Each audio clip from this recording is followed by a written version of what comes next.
Hello, कैसे हो आप लोग। तो बच्चों अब हम लेकर चलते हैं सेट नंबर 4 की जीएस।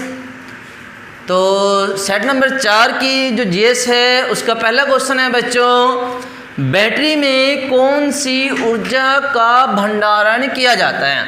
तो जो बच्चों बैटरी होती है तो बैटरी में रासायनिक ऊर्जा का भंडारण होता है। किसका होता है बच्चों?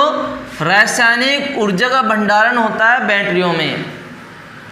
तो इसका सही आंसर है बच्चों ऑप्शन ए सही है। और आगे चलते हैं हम अपने नेक्स्ट क्वेश्चन लेकर। क्वेश्चन नंबर 17 रहेगा हमारा नेक्स्ट।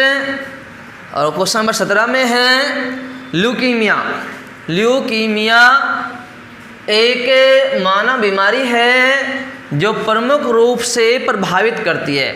तो बच्चों जो ल्यूकीमिया है, ल्यूकीमिया को ब्लड कैंसर भी कहते हैं, रक्त कैंसर। ल्यूकीमिया को रक्त कैंसर भी कहा जाता है। इसमें क्या होता है बच्चों, रक्त कैंसर में जो हमारी रक्त कोशिकाएं हैं, रक्त कोशिकाएं इन पर प्रभाव पड़ता है। रक्त कैंसर में रक्त कोशिकाओं पर प्रभाव पड़ता है। तो सही आंसर क्या रहेगा बच्चों? ऑप्शन सी, रक्त कोशिकाएं। जो ल्यूकीमिया है जिसको ब्लड कैंसर बोलते हैं, इसमें रक्त कोशिकाओं पर प्रभाव पड़ता है। तो ऑप्शन सी सही है बच्चों। अब हम चलते हैं अपने नेक्स्ट क्वेश्चन लेकर। Question number 18। क्वेश्चन नंबर 18 में है निम्न में से कौन सा पदार्थ अम्ल है, तेजाब है। तो बच्चों NaCl सोडियम क्लोराइड, ये क्या है बच्चों? नमक, साधारण नमक है।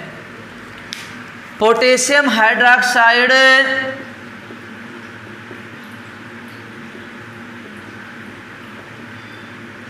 ये क्या है बच्चों? Potassium hydroxide. ये क्या है? सल्फ्यूरिक अम्ल, सल्फ्यूरिक अम्ल है। और अम्ल क्या होता है बच्चों? तेजाब। NaOH sodium hydroxide, sodium hydroxide. तो बच्चों जो अम्ल होता है वही क्या बोलते हैं? तेजाब। तो इसमें ब्रैकेट में तेजाब लिखा हुआ है और अम्ल लिखा हुआ है। तो कौन सा अम्ल है बच्चों? CH2SO4 सल्फ्यूरिक अम्ल एक तेजाब है।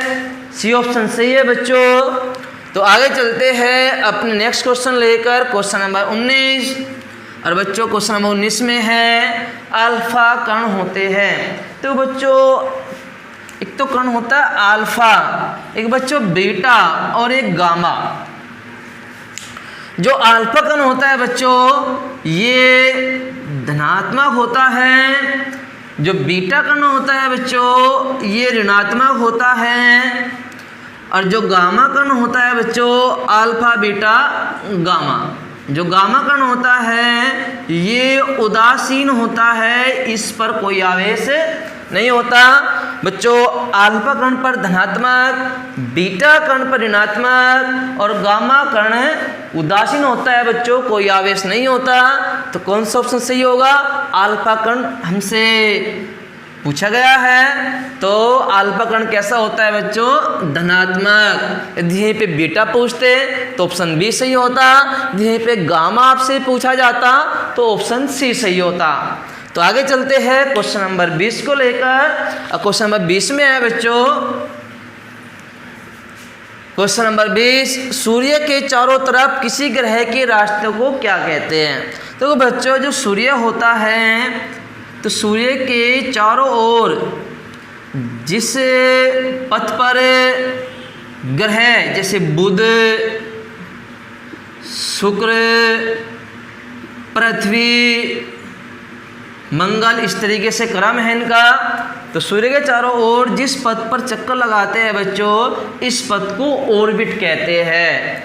हिंदी में कक्षा क्या बोलते हैं बच्चों? ऑर्बिट कहते हैं। जैसे बुध ग्रह का ऑर्बिट हो गया, ये बच्चों इस तरीके से शुक्र ग्रह का ऑर्बिट हो गया, और ये बच्चों इस तरीके से पृथ्वी ग्रह का ऑर्बिट हो गया। तो कौन सा ऑप्शन सही होगा बच्चों? ऑप्शन बी सही है, ऑप्शन बी सही है हमारा। तो अब चलते हैं बच्चों नेक्स्ट क्वेश्चन लेकर, क्वेश्चन नंबर 21। क्वेश्चन नंबर 21 में है मानव शरीर की सबसे बड़ी ग्रंथि है। तो जो मानव शरीर में सबसे बड़ी ग्रंथि है बच्चों वो यकृत है, लीवर। जो लीवर है बच्चों ये मानव शरीर की सबसे बड़ी ग्रंथि है। आपको पता होगा ये पीयूष ग्रंथि है, इसको मास्टर ग्रंथि कहते हैं, और ये मस्तिष्क में स्थित होती है। थायराइड से बच्चों को पता होगा थायराइड ग्रंथि गले में स्थित होती है।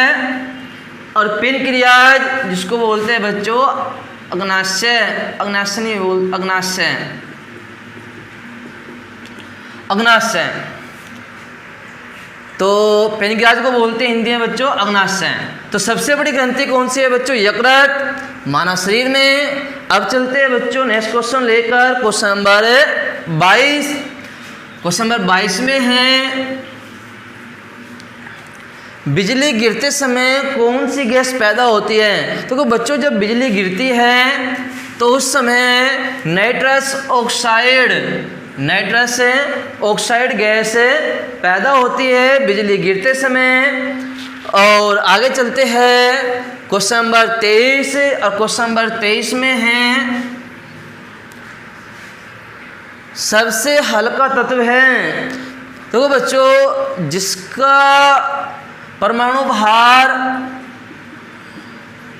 जितना कम होगा वह उतना ही हल्का होगा। तो सबसे कम परमाणु भार किसका है बच्चों? हाइड्रोजन का। किसका है? हाइड्रोजन का। तो बच्चों हाइड्रोजन सबसे हल्का तत्व है। जब हम बात करें कार्बन की तो कार्बन कितना है बच्चों? तो कार्बन का है बच्चों 12। ऑक्सीजन कितना है? ऑक्सीजन का 16 है। और बच्चों हाइड्रोजन कितना है? हाइड्रोजन का बच्चों 1 है। तो सबसे हल्का कौन हुआ? हाइड्रोजन, क्योंकि इसका 1 है, कार्बन का 12 है बच्चों, ऑक्सीजन का 16 है। यदि CO2 का निकालते हो कार्बन डाइऑक्साइड का तो काफ़ी हो जाएगा CO2। C का कितना होता है बच्चों? 12, और 1 ऑक्सीजन का 16 और 2 का 32, तो कितना हो जाएगा बच्चों? 44। तो CO2 का 44 है, कार्बन का 12 है बच्चों, ऑक्सीजन का 16 है, हाइड्रोजन का 1 है। तो सबसे हल्का कौन हुआ? हाइड्रोजन। तो ऑप्शन बी सही है बच्चों। तो अब चलते हैं हम अपने नेक्स्ट क्वेश्चन लेकर, क्वेश्चन नंबर 24। क्वेश्चन नंबर 24 में है 1 किलो कैलोरी में कितनी कैलोरी होती है? तो हमसे पूछा गया है 1 किलो कैलोरी, 1 किलो कैलोरी में कितनी कैलोरी होती है?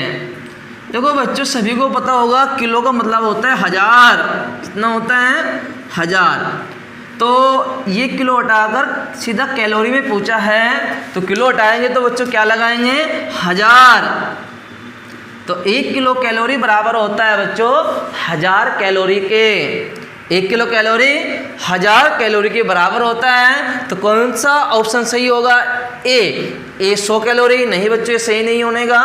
बी 1000 कैलोरी, तो बी सही होगा। तो बी सही आंसर है 1000 कैलोरी। हम चलते हैं अपने नेक्स्ट क्वेश्चन लेकर, क्वेश्चन नंबर 25। और 25 में है निम्न में से कौन सा रोग दूषित भोजन से होता है? तो बच्चों जो दूषित भोजन से होता है वो टाइफाइड होता है, जिसको आंत जवर कहते हैं। टाइफाइड दूषित भोजन के सेवन करने से होने वाला रोग है। तो आगे चलते हैं बच्चों क्वेश्चन नंबर 26 को लेकर, और 26 में है विटामिन ए की कमी से कौन सा रोग होता है? चलो हम देखते हैं ऑप्शन रतौंधी, बेरी बेरी, स्कर्वी या रिकेटस। देखो बच्चों जो रतौंधी रोग है ये विटामिन ए की कमी से होता है। स्कर्वी रोग विटामिन सी की कमी से होता है। बेरी रोग विटामिन B1 की कमी से होता है बच्चों। और जो रिकेटस रोग है ये विटामिन डी की कमी से होता है। तो कौन सा ऑप्शन सही है बच्चों? ऑप्शन ए सही है, विटामिन ए की कमी से होता है रतौंधी रोग।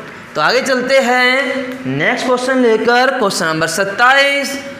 कौन सी गैस जहरीली है? देखो बच्चों, ऑक्सीजन जहरीली गैस नहीं है, हाइड्रोजन भी नहीं है, नाइट्रोजन ऑक्साइड भी नहीं है, लेकिन कार्बन मोनोऑक्साइड CO एक जहरीली गैस है। कार्बन मोनोऑक्साइड CO एक जहरीली गैस है। तो सही आंसर कौन सा होगा? सी बच्चों।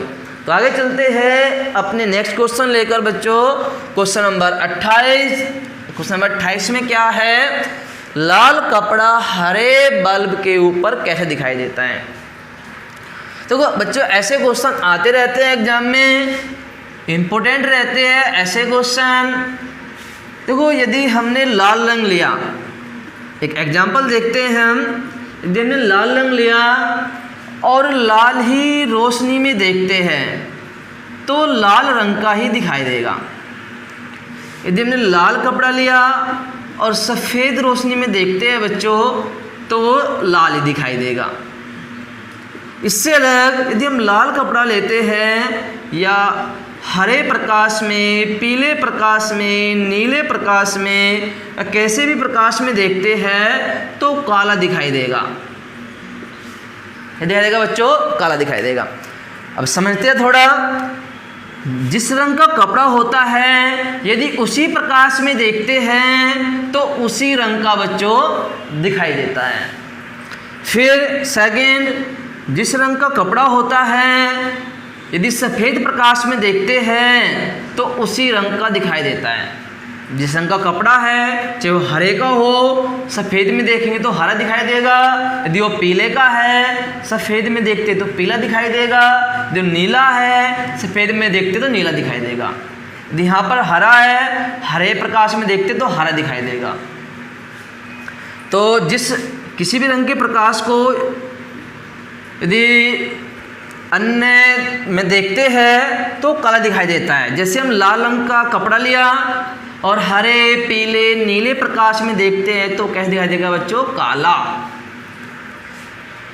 ठीक है। यदि लाल रंग के प्रकाश को ही हरे, पीले, नीले या अन्य किसी प्रकाश में भी देखते हैं, लाल और सफ़ेद को छोड़कर, तो काला दिखाई देगा। तो आपको याद रखना है, जिस रंग के प्रकाश में यदि उसी रंग के कपड़े को देखते हैं तो उसी रंग का दिखाई देगा।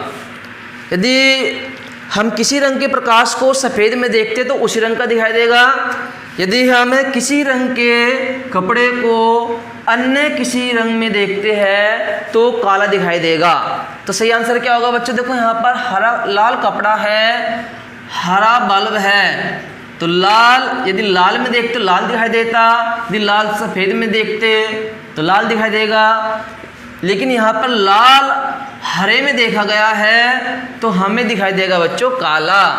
क्या दिखाई देगा? काला।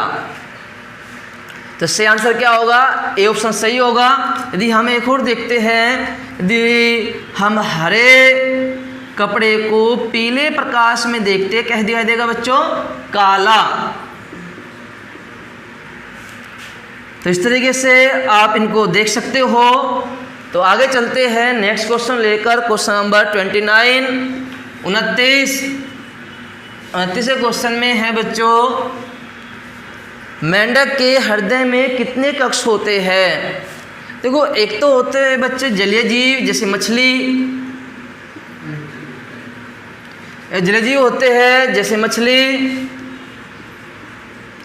एक होते हैं बच्चों उभयचर जैसे मेंढक जो जल और थल में रहते हैं। एक होते हैं बच्चों सरीसृप जैसे छिपकली हुआ, सांप हुआ, ये सरीसृप में आते हैं बच्चों। एक होते हैं पक्षी और एक होते हैं बच्चों मनुष्य, या आप कह लो पशु। तो जो बच्चों मछली होती है, मछली के हृदय में 2 कक्षक होते हैं, और जो बच्चों उभयचर होते हैं और सरीसृप होते हैं, इनके हृदय में 3 कक्षक होते हैं। और जो पक्षी या पशु होते हैं तो इनके हृदय में बच्चों 4 कक्षक होते हैं। ये क्वेश्चन एग्जाम में आते रहते हैं कि मछली के हृदय में कितने कक्षक होते हैं। आपसे पूछ लिया गया छिपकली के हृदय में या मनुष्य के हृदय में, तो मनुष्य के हृदय में कितने होते हैं बच्चों? 4। पक्षी के हृदय में 4। तो हमसे पूछा गया है मेंढक। मेंढक क्या है बच्चों? एक उभयचर है। तो मेंढक के हृदय में कितने कक्षक होते हैं? तो बच्चों कितने?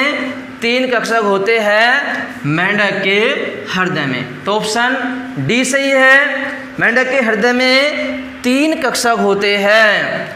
और चलते हैं अपने नेक्स्ट क्वेश्चन लेकर बच्चों, क्वेश्चन नंबर 30।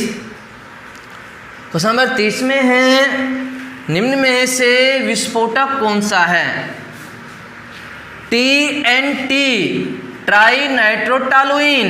TNT क्या होता है बच्चों? ट्राई नाइट्रोटॉलुइन। TNB, try nitrobenzene. दोनों इनमें से कोई नहीं। तो TNT, ट्राई नाइट्रोटॉलुइन विस्फोटक है बच्चों। TNB, ट्राई नाइट्रोबेंजीन, ये भी बच्चों विस्फोटक है। तो इसमें दोनों ही विस्फोटक हो गए। तो ऑप्शन कौन सही होगा बच्चों?